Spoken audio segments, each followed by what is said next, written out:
Does Mizuno have a gamer in the driver category? Let's find out.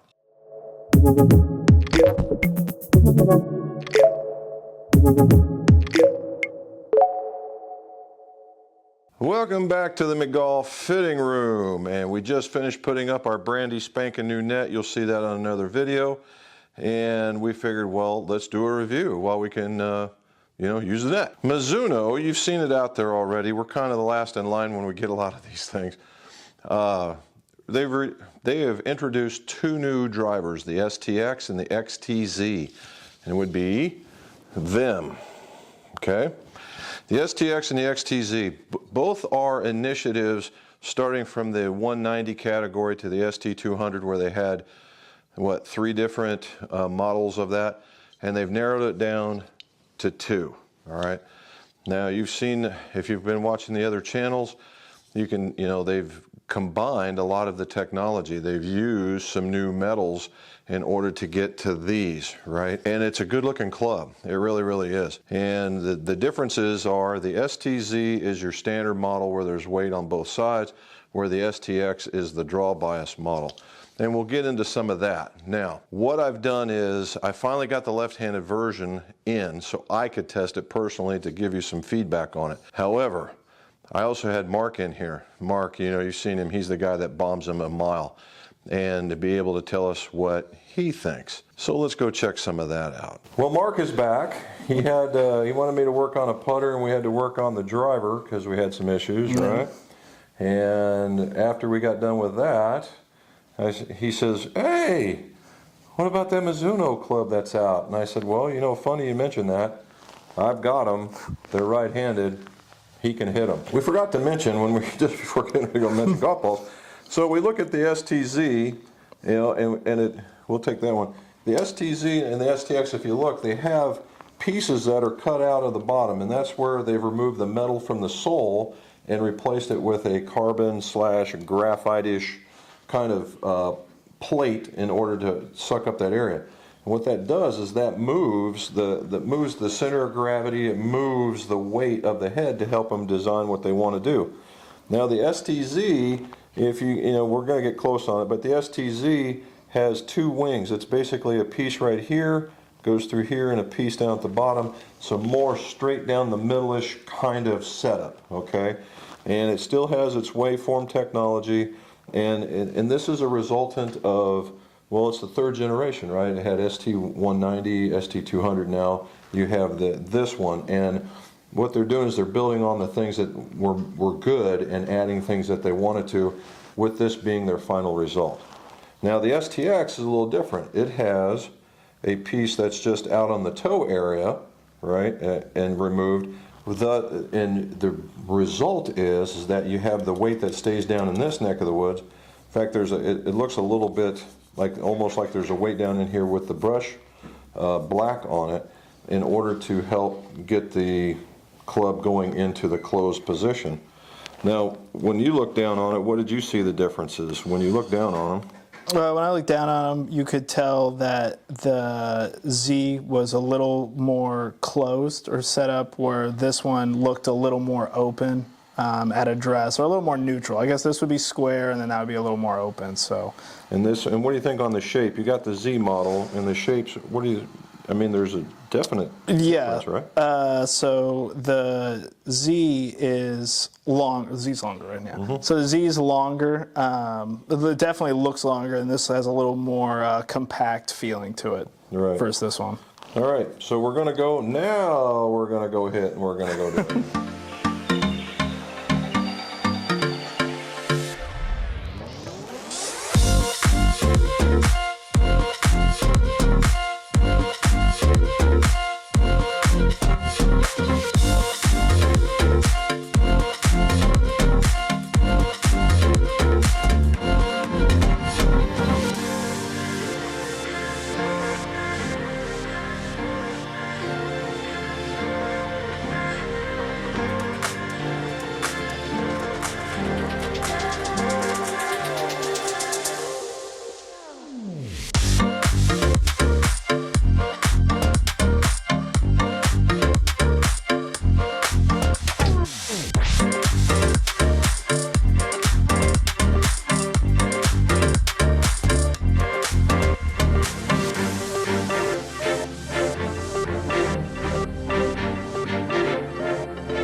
All right, after we had to go into the next time zone and go collect the golf balls that he was hitting, good thing I had a net. We went back and we looked, and we were just talking about that where he was hitting on the face. Of course, he's fine in the middle of the face in a lot of the cases, but it's really, I don't know if you're going to be able to see this, but if you look right there, this is all on the X. You find it right there in the middle. It's really kind of nice. Then if you look on this one, he's more a little up in the air right here. And that was kind of indicative to what we saw, where the Z was the one that was flying off to the right, though it was hitting it well, but it was just off to the right, where this one was, where the X was more down the middle. And that's what we're seeing, right? We're seeing this is the X number, or the X model, and we're seeing I'm sorry, that's the test. That's his club. Yeah, the green is the X, where you'll see the largest portion of them are in the middle, and it looks longer because there's just two that are off to the right. Where in the Z model, the lion's share of them are staring off to the right, where there's two. Just basically a yin and yang kind of feel. Okay, just a yin and yang kind of feel. So when you're hitting, what'd you think? I mean, you got the X, I got the Z. So the first thing I felt was the face on both the drivers. It felt alive. It felt like when you hit it, it kind of rocketed off. Some drivers you'll hit and it'll just kind of be like you're hitting a ball out there. But this definitely felt like it felt like almost energy being produced. I don't know, it probably sounds lame, but. All right. So what is it? Again, you had them both down at the dress. We asked you to look at it. What'd you I mean, what's the overall opinion? We'll start with the Z, since that was the first one that you hit. I'll trade you. Okay. There you go. So the Z is longer, correct? Right. It's a little. I think it's a little more eggish, right? And if you look, I mean, yep, they both. And the other part is if you see where the weight is at, it's more straight in line, where this is more towards the bias. Yeah. Okay. Oh yeah, that's cool. So that's even more evidence to the reason why you're more pushing to the right, where this one was probably working for you. Okay. So yeah, the initial look was you could tell that the Z was a little longer than this egg shape versus more traditional. Versus traditional, okay. Or egg, what do we call it? Pear shape. Yeah, pear shape is really what they call the traditional look. Is that, right? Yeah. Okay. So the Z appeared to be more egg shaped, while the X was more traditional. I probably preferred what the X looked like just from at address. I liked kind of the longer face because it didn't. This definitely sets more standard or straight, whereas this felt like it opened a little bit more, which is just something I prefer when I hit drivers. So I like that a lot. But based off the top lines, they're almost identical. I couldn't really tell any difference off that. But just from my personal preference, I really liked how the X looked at address. And then what about the sound? That was just noticeable right off the bat, wasn't it? Yeah, the Z won the sound competition. Just a really deep sound. But the X won hands down. That sound, it felt deep, a good solid sound. This one felt a little more pingy. Would you agree with it? Yeah. So and I liked how that felt. That's a good sound to hit. And you were mentioning, he was talking about how what the ball felt like coming off the face. What was more of that? So both of them really felt like the ball just exploded off the face. And I've hit drivers in the past where you hit it and it just kind of feels like you're hitting almost like a rock. And this really felt like it launched the ball off the face, which was, I really like that feeling. So there you go. Now, they both do have very similar, what he was talking about is top lines, and it's more from a paint aspect in it, or on the top of it, and it gives it that, where it's almost encompassing the ball, because the paint comes out towards the heel and it goes out towards the toe. I think it gives it a more friendlier look to it, as opposed to it was just all carbon crown. Yeah, it definitely is more friendly looking to the eyes. And then the little Mizuno, if you look, the Mizuno thing.